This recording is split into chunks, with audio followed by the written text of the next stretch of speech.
बच्चों आज हम पढ़ेंगे kinematics of fluid in motion. देखिए बच्चों, जो बेसिक है वो मैं आपको पहले ही करा चुकी हूँ।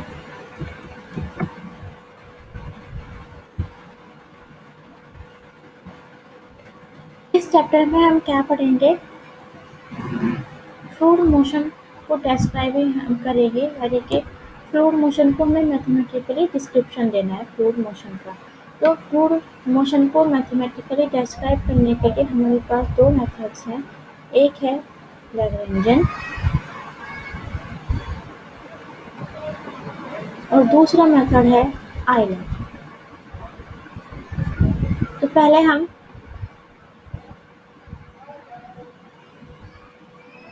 जो लैग्रेंजन मेथड है वो individual time rate of change पर डिपेंडेंट है और जो आयलरियन मेथड है वो local time rate of change पर डिपेंडेंट है। सबसे पहले हम लैग्रेंजन मेथड पढ़ते हैं। ये एक ऐसा मेथड है जिसमें हम किसी भी फ्लूइड पार्टिकल की हिस्ट्री को स्टडी करते हैं। जैसे कि हम किसी भी फ्लूइड पार्टिकल को सिलेक्ट करेंगे और उसकी वेलोसिटी, प्रेशर, डेंसिटी एक अलग-अलग पॉइंट पर चेक करेंगे।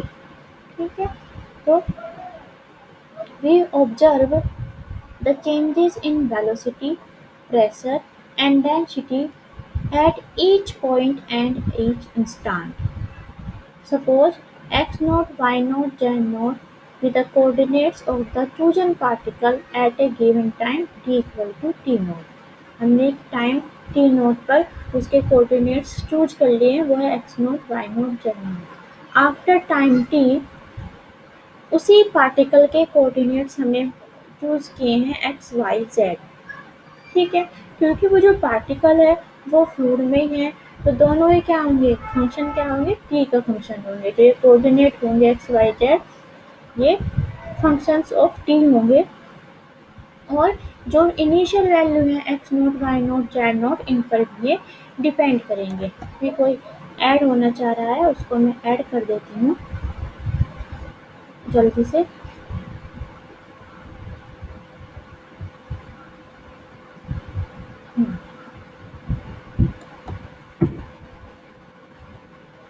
हमने क्या देखा कि जो टाइम टी नोट पर कोऑर्डिनेट्स हैं X naught, Y naught, Z naught, और टाइम टी पर जो कोऑर्डिनेट हैं एक्स, वाई, जेड, वो टी और initial value X naught, Y naught, Z naught के ही फंक्शन है। तो इसलिए हम एक्स को कैसे लिख सकते हैं, function of X naught, Y naught, Z naught, T. यानी कि हमने मान लिया X equal to f1 x naught, Y naught, Z naught, T, y equal to f2 of x naught, y naught, z naught, t and z equal to f3 of x naught, y naught, z naught, t। Equation number 1 लिया। क्योंकि हम यहाँ velocity, pressure, density ये सब चीज़ें इनमें ही change देख रहे हैं, तो हम सबसे पहले वेलोसिटी की बात करते हैं। Suppose u, v, w be the components of velocity and ax, ay, az be the components of acceleration. Then u equal to del x over del t, v equal to del y over del t and w equal to del z over del t. ax यानी कि x component of acceleration, ax equal to del 2x over del t square, ay equal to del 2y over del t square and az equal to del 2z over del t square। तो ये जितनी भी हमारी equation सब आई हैं लैग्रेंजन form में, पहले हम लैग्रेंजन फॉर्म पढ़ रहे हैं, तो ये कैसी हैं, ये नॉन लीनियर हैं। कैसी हैं, नॉन लीनियर हैं। तो क्योंकि नॉन लीनियर इक्वेशंस को हम थोड़ी डिफ़िकल्टी के साथ सॉल्व करते हैं, लेकिन इसमें क्या एक जो इसका इस मेथड का एडवांटेज है वो क्या है, ये केवल वन डायमेंशनल है। ये क्या है, वन डायमेंशनल है, यानी कि ये एक ही स्पेस कोऑर्डिनेट को इन्वॉल्व करती है। तो इसलिए अब हम थोड़ा सा हम इसके बारे में आगे और पढ़ेंगे। ये तो मैंने आपको बस इंट्रोडक्शन बताया है कि लैग्रेंजन मेथड क्या है। ऐसे ही अब हम आयलरन मेथड देखते हैं। आयलरन मेथड क्या है, आयलरन मेथड में हम क्या करते हैं, हम एक पॉइंट फिक्स कर लेते हैं स्पेस में। हम क्या करते हैं, we select any point fixed in the space occupied by the fluid और उसी पॉइंट पर ही हम टाइम के साथ वेलोसिटी, प्रेशर, डेंसिटी इनमें क्या चेंजेज हो रहे हैं, जैसे जैसे इस पॉइंट से फ्लूइड पास हो रहा है तो उसमें वहाँ क्या चेंज हो रहा है ये हम स्टडी करते हैं। तो मान लीजिए कि टाइम टी पर उस पॉइंट के कोऑर्डिनेट हमने एक्स वाई जेड मान लिए और टाइम टी पर वहाँ जो वेलोसिटी के कंपोनेंट्स हैं वो यू वी डब्ल्यू हैं। तो जो ये कंपोनेंट्स होंगे ये किस किस के फंक्शन होंगे, स्पेस कोऑर्डिनेट और टाइम के, यानी कि u equal to f one x Y z t, v equal to f two x Y z t and w equal to f three x Y z t. ठीक है। तो जी जो value of हम अगर कोई पार्टिकुलर वैल्यू दे दें T को तो क्या होगा, बस ये जो यू वी डब्ल्यू है एक्स वाई और जेड के फंक्शन बचेंगे। ठीक है। तो इस तरह से जैसे जैसे हम टी को वैल्यू देते रहेंगे ऐसे ऐसे हमें यू वी डब्ल्यू में वेरिएशन मिलता रहेगा। ठीक है। क्योंकि हमने क्या कर दिया, हमने पॉइंट को फिक्स कर दिया। ठीक है। तो इसलिए यहाँ पे एक्सेलरेशन का कोई मीनिंग नहीं है, यानी कि d x by d t, d two x by d t square का यहाँ कोई मीनिंग नहीं है। ठीक है। तो इनमें क्या डिफरेंस है दोनों में, जो लैग्रेंजियन मेथड है वो एक पर्टिकुलर फ्लूइड पार्टिकल से आइडेंटिफाइड होता है। क्या होता है method, a particular fluid particle is identified और changes in velocity, pressure, density etcetera are studied as that fluid particle move onward. हमने फ्लूइड पार्टिकल के लिए पकड़ लिया यहाँ पे हमने, और जैसे जैसे वो आगे बढ़ रहा है उसके हम प्रॉपर्टीज में क्या चेंजेस हो रहे हैं वो स्टडी कर रहे हैं। आइडियल मेथड में क्या करते हैं, किसी एक स्पेस को हमने कोई पॉइंट फिक्स कर दिया और जैसे जैसे उस पर फ्लूइड पार्टिकल्स फ्लो कर रहे हैं उस पॉइंट पर, तब हम टाइम के साथ उनकी वेलोसिटी, डेंसिटी, प्रेशर इन सब चीज़ों में हम चेंज स्टडी कर रहे हैं। ठीक है। तो जो लैग्रेंजियन मेथड है वो एक इंडिविजुअल फ्लूइड पार्टिकल से रिलेटेड है क्योंकि हम एक फ्लूइड पार्टिकल की स्टडी कर रहे हैं। लेकिन जो आयलर मेथड है, आयलरियन मेथड है, वो इंडिविजुअल फ्लूइड पार्टिकल से आइडेंटिफाइड नहीं होता है। ठीक है। इतना समझ आ गया। अब हम आगे बढ़ते हैं, relationship between the Lagrangian and Eulerian method. इन दोनों में रिलेशनशिप डेवलप करने के लिए हम कुछ पैरामीटर्स में रिलेशनशिप बनाएंगे। ठीक है। तो पहले हम लैग्रेंजियन से आयलरियन पर कैसे पहुंचते हैं ये पढ़ते हैं। फर्स्ट है लैग्रेंजियन टू आयलरियन। मान लीजिए जब हमने फिजिकल क्वांटिटी ली है, मान लीजिए वेलोसिटी ली है, ये हमने डेंसिटी की स्टडी कर रहे हैं या फिर हम प्रेशर की स्टडी कर रहे हैं, उसे हमने किससे डिनोट कर दिया, phi x naught Y naught Z naught t. ठीक है। Phi x naught Y naught Z naught t Lagrangian description में, क्योंकि हम लैग्रेंजियन से आयलरियन पर जा रहे हैं। तो इसमें क्या होगा, क्योंकि हमने क्या किया कि जो लैग्रेंजियन डिस्क्रिप्शन है उसमें जो ये स्पेस कोऑर्डिनेट्स होते हैं ये एक्स वाई जेड और टी के फंक्शन होते हैं। ठीक है। तो इसलिए हमने एक्स नोट को क्या मान लिया, g one x Y z t, y naught को g two x Y z t और जेड नोट को g three x Y z t. तो हम क्या करेंगे, फाई में एक्स नोट की जगह रख देंगे g one x Y z t, y naught की प्लेस पे रख देंगे g two x Y z t और जेड नोट के प्लेस पे रख देंगे g three x Y z t और टी एज इट इज रहेगा। तो ये क्या हो गया, ये स्पेस कोऑर्डिनेट में तो आ गया, ये जो फंक्शन है हमारा फाई किस में आ गया, स्पेस कोऑर्डिनेट में आ गया। और आयलरियन मेथड में हमारे जो फंक्शंस हैं, जो ये फिजिकल क्वांटिटी है, ये स्पेस कोऑर्डिनेट्स में ही होती है। तो इसलिए इस तरह से हम लैग्रेंजियन से आयलर पर पहुंच गए हैं। ऐसे ही हम आयलरियन से लैग्रेंजियन पर कैसे पहुंचेंगे, मान लीजिए आयलरियन डिस्क्रिप्शन में साई एक्स वाई जेड कोई psi function of x Y z t कोई फिजिकल क्वांटिटी है आयलरियन डिस्क्रिप्शन में। ठीक है। अब चूंकि ये आयलरियन डिस्क्रिप्शन है तो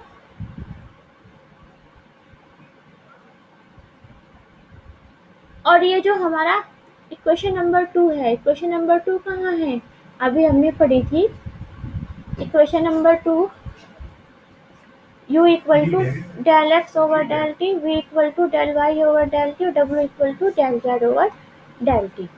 ठीक है। तो ये इक्वेशन नंबर 2 है, इसमें हम यहाँ पुट कर देंगे dx by dt equal to f1 xyzt dy by dt equal to function of xyzt and dz by dt equal to function of xyzt।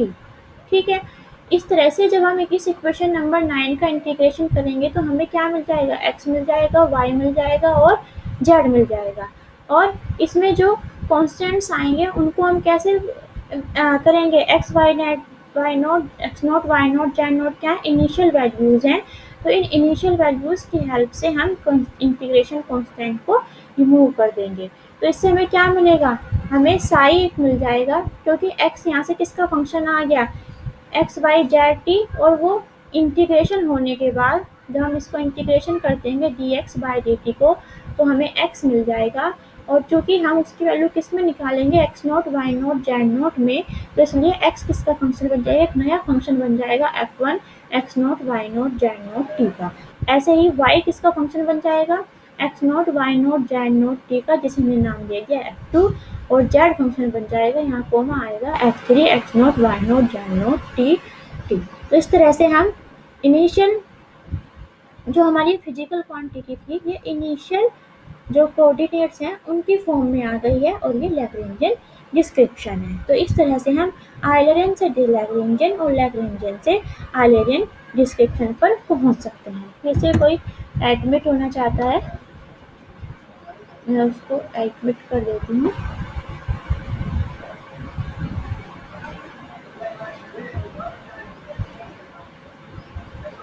ठीक है, जो अब आगे बढ़ते हैं, इसके ये एग्जाम्पल देखते हैं। बहुत ही आसान एग्जाम्पल है कि पहला एग्जाम्पल क्या है, the velocity components for a 2-dimensional fluid system can be given in Eulerian system by u equal to 2x plus 2y plus 3t, v equal to x plus y plus t by 2। ये हमें 2-dimensional Eulerian description दिया हुआ है।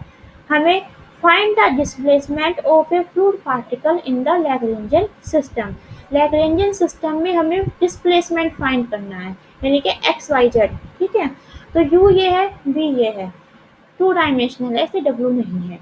तो u के place पे हम क्या रख देंगे, सपोज डिस्प्लेसमेंट के जो कंपोनेंट्स हैं वो क्या है, एक्स वाई हैं। डिस्प्लेसमेंट के कंपोनेंट्स एक्स वाई हैं, तो क्या होगा, इससे जो u है उसको हम लिख सकते हैं dx बाई dt, v को लिख सकते हैं dy बाई dt। तो हम u के प्लेस पे रख देंगे यहाँ dx बाई dt, यहाँ u के प्लेस पे हमने रख दिया dx बाई dt, यहाँ v के प्लेस पे रख दिया हमने dy बाई dt।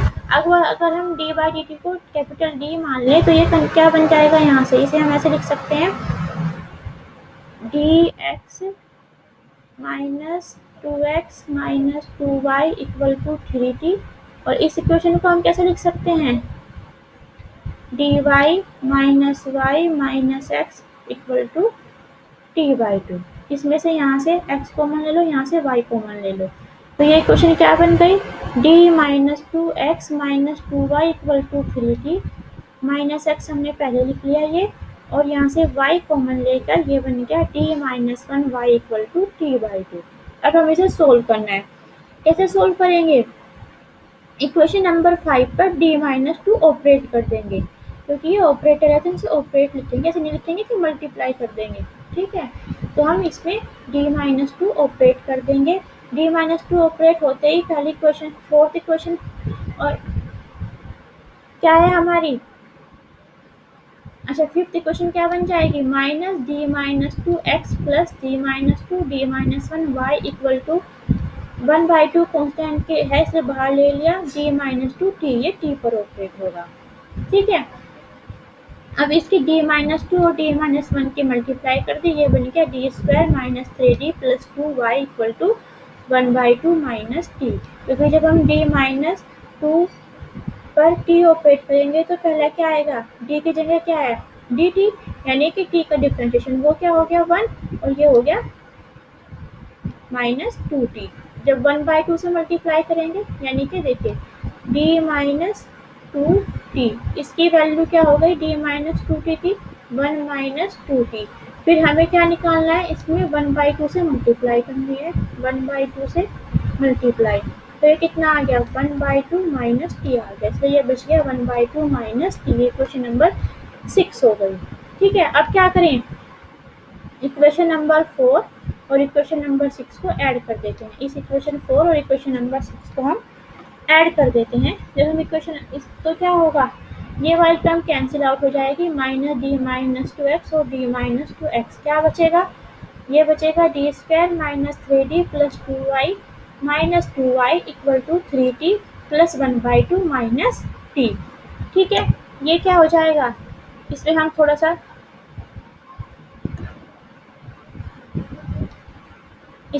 थोड़ा सा सोल्व कर लेंगे।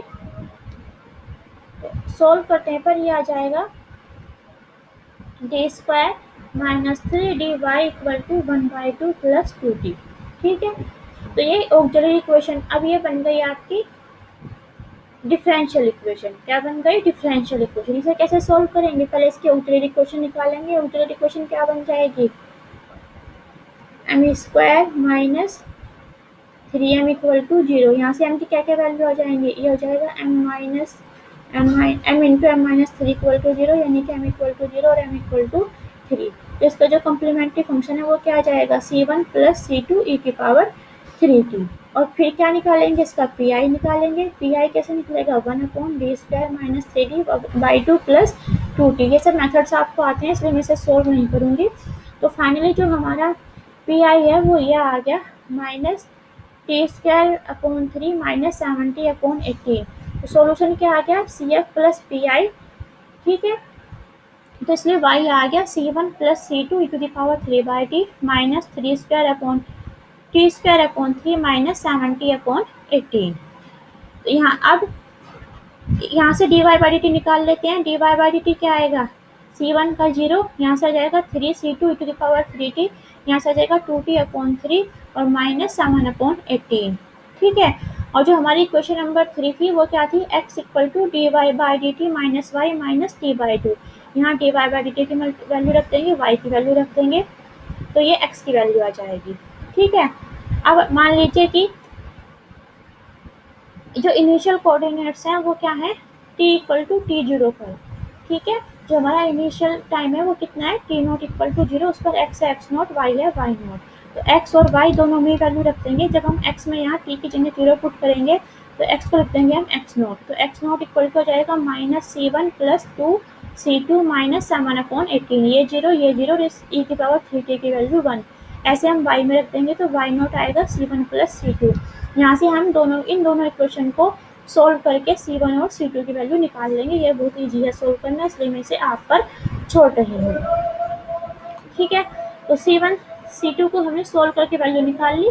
तो इस तरह से हमारे पास x भी निकल गया और y भी निकल गया, और यही हमारे डिस्प्लेसमेंट के कोऑर्डिनेट्स हैं लैग्रेंजियन डिस्प्लेसमेंट पर, लैग्रेंजियन डिस्क्रिप्शन पर।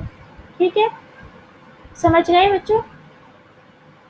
एग्जाम्पल नंबर 2 फिर से ऐसा ही है, ये आपको खुद से करना है।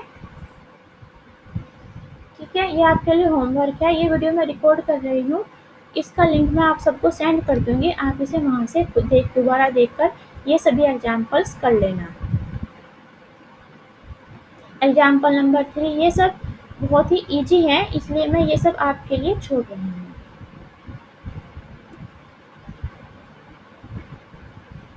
एग्जाम्पल नंबर 4 भी वही है, लैग्रेंजियन सिस्टम में डिस्प्लेसमेंट के कंपोनेंट्स निकालने हैं। ठीक है, फिर वेलोसिटी कंपोनेंट भी निकालने हैं। कोई प्रॉब्लम होगी आप करके देखिए तो कल पूछ लीजिएगा।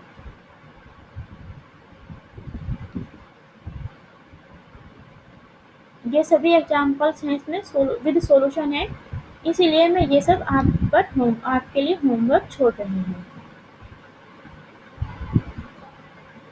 इनके आप नोट्स बना लीजिए,